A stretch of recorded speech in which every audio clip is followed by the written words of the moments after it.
Hello viewers, আর একটি নতুন ভিডিওতে আপনাকে স্বাগতম। আজকে দেখাবো হচ্ছে কিভাবে যে কোনো ডকুমেন্টস আমরা স্ক্যান করে প্রিন্ট করতে পারি।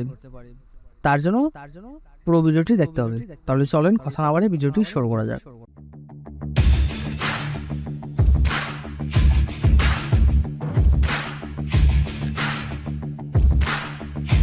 প্রথমে আমি যে কাজটি করব, আমি আমার কম্পিউটারের যে কোনো একটি ফটোশপ ওপেন করে নেব। আমি ফটোশপ 7.0 দিয়ে আপনাদেরকে দেখাচ্ছি। আপনারা চাইলে যে কোনো মডেলের ফটোশপ দিয়ে কাজটি করতে পারবেন। এবং ফার্স্টে ফটোশপটি ওপেন করব এবং ওপেন হতে একটু সময় নেবে। এবং ওপেন করার পর যে কাজটি করব, আমি যে স্ক্যানার দিয়ে স্ক্যান করব সেই স্ক্যানারটি আমি অবশ্যই সুইচ অন করে রাখবো। এবং স্ক্যানারের যে ডাটা কেবলটি রয়েছে, ইউএসবি কেবলটি, সেই কেবলটি কম্পিউটারের সাথে যুক্ত করব। করার পরে আমরা যে কাজটি করবো, আমরা ফাইলে চলে যাব এবং ফাইল থেকে পেয়ে যাব হচ্ছে ইম্পোর্টের উপর ক্লিক করব। ক্লিক করলে এখানে দেখেন আমার যতগুলো এখানে স্ক্যানার রয়েছে সবগুলো স্ক্যানার এখানে শো করতেছে। তো আমি এখান থেকে যে কোনো একটি স্ক্যানার দিয়ে আমি চাইলে এটা স্ক্যান করতে পারবো। তো আমি আমার পছন্দ মতো স্ক্যানার সিলেক্ট করে দেবো এখান থেকে। এবং সিলেক্ট করার পর এখানে আরো কিছু অপশন পেয়ে যাবেন। Do you want to scan, colour picture রয়েছে, গেস পিকচার রয়েছে, black and white picture or text রয়েছে, কাস্টম সেটিং রয়েছে। এখানে কালারে যদি সিলেক্ট করি, তাহলে কালার দেওয়ার পর আমি প্রিভিউটা একটু যদি দেখি কেমন আসে। এখানে প্রিভিউ যদি ক্লিক করি, তাহলে আমার স্ক্যানে যে ডকুমেন্টসটি রয়েছে সেই ডকুমেন্টসের একটা প্রিভিউ আমার এখানে শো করবে। তো আমার স্ক্যানে যে ডকুমেন্টসটি রয়েছে, দেখেন আমার ডকুমেন্টসটির একটা প্রিভিউ এখানে শো করছে। এই হচ্ছে আমার ডকুমেন্টস। এবং এটাকে আমি যদি গেস স্কেলে যদি দিই, গেস স্কেলে দেওয়ার পরে আমি প্রিভিউয়ে ক্লিক যদি করি, তাহলে আমার যে কাঙ্ক্ষিত ডকুমেন্টসটি রয়েছে সেটি সাদা কালা হয়ে আমার এখানে প্রিভিউ শো করবে। অর্থাৎ এই ডকুমেন্টসটি সাদা কালাতে কেমন দেখা যাবে সেরকম আসবে। দেখেন আমার ডকুমেন্টসটি সাদা কালা চলে আসছে। এবং কালারে ক্লিক করলে কালারফুল দেখাবে এবং গেস স্কেলে ক্লিক করলে সাদা কালা দেখাবে।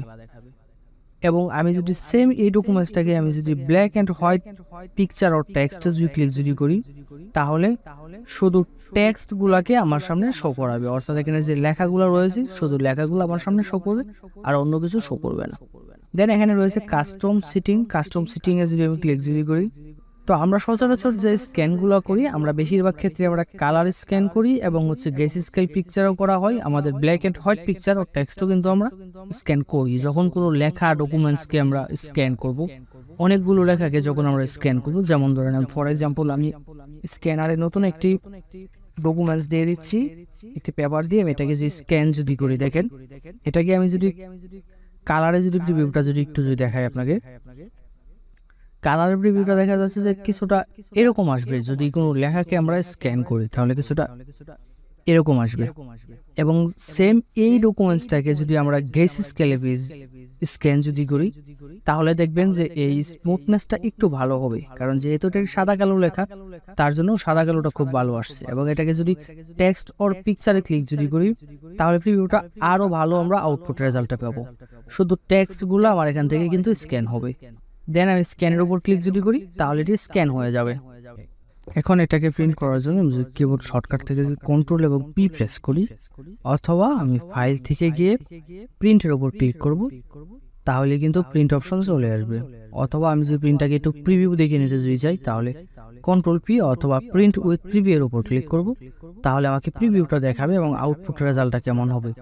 দেন এখানে প্রিন্টের উপর ক্লিক করব। ক্লিক করে এখান থেকে আমার প্রিন্টারটি সিলেক্ট করে দিতে হবে। অর্থাৎ আমি যে প্রিন্টার দিয়ে প্রিন্ট করব সেই প্রিন্টারটি সিলেক্ট করব। প্রপার্টিজ থেকে গিয়ে এটাকে সাইজটা সিলেক্ট করব। সিলেক্ট করে গেস অর কালার, যদি আমি কালার প্রিন্ট করি তাহলে কালার দেব, যদি সাদা কালার করি তাহলে গেস স্কেল দেব। এবং পোর্টালে থাকলে পোর্টাল সিলেক্ট করব, ল্যান্ডস্কেপ দিলে ল্যান্ডস্কেপ সিলেক্ট করব। পোর্টাল এবং ল্যান্ডস্কেপের এখানে প্রিভিউটা একটু দেখে নেন।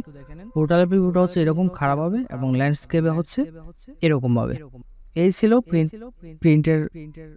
এখন যে বিষয়টি দেখাবো সেটি হচ্ছে, যদি কোনো এনআইডি কার্ড আমাদের স্ক্যান করে প্রিন্ট করা লাগে, তাহলে আমরা কিভাবে করব।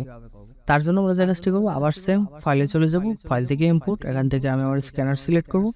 সিলেক্ট করে এখানে স্ক্যানের উপর ক্লিক করব অথবা এন্টার কি করব। যদি আমি সাদা কালার করতে চাই তাহলে গেস স্কেল পিকচারের উপর ক্লিক করব, আর যদি কালারের যদি আমি স্ক্যান করতে চাই তাহলে কালার পিকচার সিলেক্ট করব। তো কালার পিকচার সিলেক্ট থাকা অবস্থায় এন্টার অথবা স্ক্যানের উপর ক্লিক করব। ক্লিক করলে কিছুক্ষণ সময় অপেক্ষা করতে হয়। কিছুক্ষণের মধ্যেই আমার যে ডকুমেন্টসটি স্ক্যানারে রয়েছে সেটি স্ক্যান হয়ে যাবে। এখন উদাহরণস্বরূপ এখানে মাত্র একটি পেজ চলে আসছে এনআইডি কার্ডের, কিন্তু আমার কিন্তু আরও একটি পেজ রয়েছে। সেই পৃষ্ঠাটি স্ক্যান করার জন্য সেম আবার স্ক্যানারে আমি ডকুমেন্টসটিকে উল্টিয়ে দেব, দেওয়ার পরে আবার স্ক্যান করে নেব। স্ক্যান করার পর যখন আমার দুটি পৃষ্ঠায় আমার কাছে থাকবে তখন আমি এটাকে কিভাবে খুব সহজেই ভালো আউটপুট প্রিন্ট দিতে পারি সেই সিক্রেট টিপসটি আমি আপনাদের কাছে দেখাবো। পৃষ্ঠা এখানে চলে আসছে, অর্থাৎ দুটি সাইডে আমি আমার এনআইডি কার্ডের পেয়ে গেছি। এখন এটিকে আমি কিভাবে খুব সহজে প্রিন্ট করব, হচ্ছে আমার একটা পৃষ্ঠা আর এই হচ্ছে একটা পৃষ্ঠা। এখন আমি যে কাজটি করব, এখান থেকে সিলেকশন টুল সিলেক্ট করব ফটোশপ থেকে, করে এটাকে জাস্ট আমার ভালো অংশটুকু আমি সিলেক্ট করব, অর্থাৎ যে অংশটুকু আমার প্রয়োজন সেটাকে সিলেক্ট করব। সিলেক্ট করার পর আমি চলে যাব হচ্ছে সিলেক্টে গিয়ে এখানে ইনভার্সের উপর ক্লিক করব, Ctrl+Shift+I এখানে ক্লিক করব, অথবা আমি চাইলে এটা কিবোর্ড শর্টকাটেও সিলেক্ট করে নিতে পারি। দেন এখানে ক্লিক করব। ক্লিক করার পর আমি চলে যাব হচ্ছে লেয়ারে। এই হচ্ছে আমার লেয়ার প্যানেল। যদি লেয়ার প্যানেলটি আমার এখানে না থাকে তাহলে কি করব, আমরা না থাকলে আমরা যে কোনো ফটোশপের ভার্সনে চলে যাব, উইন্ডো থেকে গিয়ে এই যে লেয়ারটি টিক মার্ক দিয়ে দেব। লেয়ারে যদি টিক মার্ক দেই তাহলে লেয়ারটি আমার সামনে চলে আসবে, অথবা এটাকে কিবোর্ড শর্টকাটে টাইপ করতে পারেন F7 এ ক্লিক করলে চলে যাবে, আবার F7 এ ক্লিক করলে চলে আসবে। এবং লেয়ার প্যানেলে হচ্ছে এই যে জায়গায় যে তালাটি রয়েছে লেয়ারে, সেই তালাটি আমরা খুলে দেব। কোনো ফটোশপের ভার্সন এখানে এক ক্লিক করলে তালা খুলে যায়, এবং ফটোশপের পূর্বের যে ভার্সনগুলো সেখানে ডাবল ক্লিক করা লাগে। তো আমার এটা যেহেতু 7.0, তার জন্য আমি এখানে ডাবল ক্লিক করব। ডাবল ক্লিক করলে ঠিক এরকম একটা অপশন আসবে, নিউ লেয়ার নেম লেয়ার 0 এবং কালার আসবে নান। আমি এটাকে ওকেতে প্রেস করব। করার পরে আমার এখন যে কাজটি করব, আমি কিবোর্ড থেকে ব্যাক স্পেসের উপর ক্লিক করে দেব। তাহলে আমার যে সিলেকশন করা অংশটুকু ছিল সেটা কিন্তু ইরেজ হয়ে গেল। এখন আমি এটাকে যে কাজ করব, মুভ টু সিলেক্ট করে এটাকে আমি পজিশন মতো সেট করব, এবং সেম আমার আরেকটা যে ডকুমেন্টস রয়েছে সেই ডকুমেন্টসটি আমি এখানে নিয়ে আসব। নিয়ে আসার জন্য আগে রেক্টেঙ্গল মার্কি টুলসে ক্লিক করব, ক্লিক করে মাউস ড্র্যাগ করে এটাকে সিলেক্ট করব। সিলেক্ট করার পর মুভে ক্লিক করব, করে এটাকে মুভ করে এখানে নিয়ে আসবো। পজিশন অনুযায়ী এটাকে সেট করব। এই যে দুটো মনে করেন এটা হচ্ছে আমার এনআইডি কার্ডের প্রথম পেজ এবং এটা হচ্ছে দ্বিতীয় পেজটি।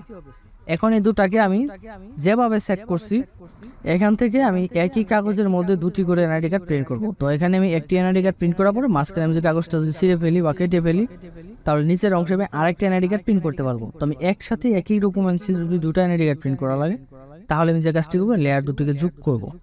যোগ করার জন্য লেয়ার উপরে একটি সিলেক্ট থাকা অবস্থায়, এই যে উপরে একটি সিলেক্ট থাকা অবস্থায় কিবোর্ড থেকে প্রেস করব Ctrl+E, তাহলে আমার দুটি লেয়ার একসাথে যোগ হয়ে গেল।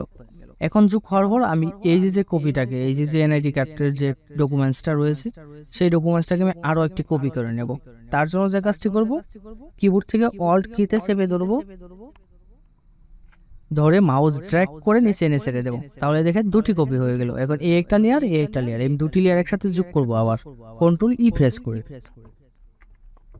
লেয়ার দুটি যোগ হয়ে গেল। এখন এই যে কার্ডটি রয়েছে সেই কার্ডটি কিন্তু দেখতে অনেকটা ঝাপসা মনে হচ্ছে। আমি অল্টার কি প্রেস করে যদি মাউস স্ক্রল করি তাহলে এটি জুম হবে। জুম করে একটু দেখানোর চেষ্টা যদি করি, দেখেন আমার সেই ডকুমেন্টসটি কিন্তু এতটা স্পষ্ট না, অর্থাৎ অনেকটাই ঝাপসা। ঝাপসাটাকে আমি যখন ক্লিয়ার করতে যাব তখন আমি যে কাজটি করবো এখান থেকে কিবোর্ড শর্টকাটে আমরা প্রেস করবো হচ্ছে Ctrl+L এর উপর ক্লিক করব। Ctrl+L একসাথে চেপে ধরার পর এরকম লেভেলস নামে একটি অপশন চালু হবে। তারপর এখান থেকে আমি এই যে লাইটটি রয়েছে সেই লাইটটিকে কমিয়ে এবং বাড়িয়ে নেব, এবং শেষের অংশ ধরে ড্র্যাগ করে একটু বাম দিকে চাপিয়ে দেব এবং ডাইনেরটাকে একটু এদিকে নিয়ে নেব। দেন মাঝখানে লেভেলসটাকে এদিক সেদিক করে যেভাবে আমার ডকুমেন্টসটি ক্লিয়ার ভালো দেখা যায় আউটপুট সেরকম ভাবে সেট আপ করে নেব। দেন ওকেতে ক্লিক করে দেব। এখন আমার এই ডকুমেন্টসটি সম্পূর্ণ প্রিন্ট করার জন্য উপযোগী হয়ে গেল। এখন ফাইলে চলে যাব, ফাইল থেকে চলে যাব হচ্ছে প্রিন্ট উইথ প্রিভিউ থেকে গিয়ে আমি এটাকে আউটপুটটা একটু দেখে নেব। যদি আউটপুটটা ঠিক মনে হয় তাহলে প্রিন্ট করে দেবো, আর যদি মনে হয় যে না আমার আউটপুটটা দেখেন এইদিকে বর্ডারটা একদম উপরে চলে গেছে এবং এই নিচের বর্ডারটা মিডিলে চলে আসছে, এবং এটাকে কারেন্ট ইমেজে যে টিক মার্ক রয়েছে সেটি তুলে দেব। তুলে দিয়ে মাউস ড্র্যাগ করবো, এখানে এটাকে মাউস ড্র্যাগ করে নিচে নামাতে পারি, অথবা এখানে স্কেল টু ফিট মিডিয়ার উপর ক্লিক করতে পারি। স্কেল টু ফিট মিডিয়ার উপর ক্লিক যদি করি তাহলে যে কাজটি হবে, তাহলে এটা স্কেলের মধ্যে চলে আসবে এবং ফিটে চলে আসবে, তো একদম মিডিলে চলে আসবে। আপনার ডকুমেন্টস কখনোই কেটে যাবে না বা পেজের বাইরে চলে যাবে না। তাই না, তাকে প্রিন্টে ক্লিক করবো। প্রিন্ট করে এখানে প্রিন্ট প্রপার্টিসে যাব, গিয়ে এখান থেকে আমি আমার পেপার সাইজ, তারপরে হচ্ছে অরেঞ্জ ফন্টটা সিলেক্ট করে দেবো, পোর্টাল অথবা ল্যান্ডস্কেপ, পেপার টাইপ সিলেক্ট করব, কোয়ালিটি সিলেক্ট করব, কালার অথবা গেজ সিলেক্ট করব, সিলেক্ট করে ওকেতে প্রেস করব। এখান থেকে প্রিন্টারটা দেখবো মডেলটা ঠিক আছে কিনা। দেন এখানে পেজ যেহেতু আমার একটাই, তাহলে এখানে পেজের আর রেঞ্জ কোনো কিছু দেখার প্রয়োজন নাই। দেন এখানে নাম্বার অফ কপির উপর ক্লিক করব। ক্লিক করে আমি যে প্রিন্টে ক্লিক করি তাহলে আমার আউটপুট রেজাল্ট চলে আসবে। তো এই ছিল আজকের মতো। আমরা পরবর্তীতে অন্যান্য বিষয় নিয়ে আরো আলোচনা করব বিস্তারিত।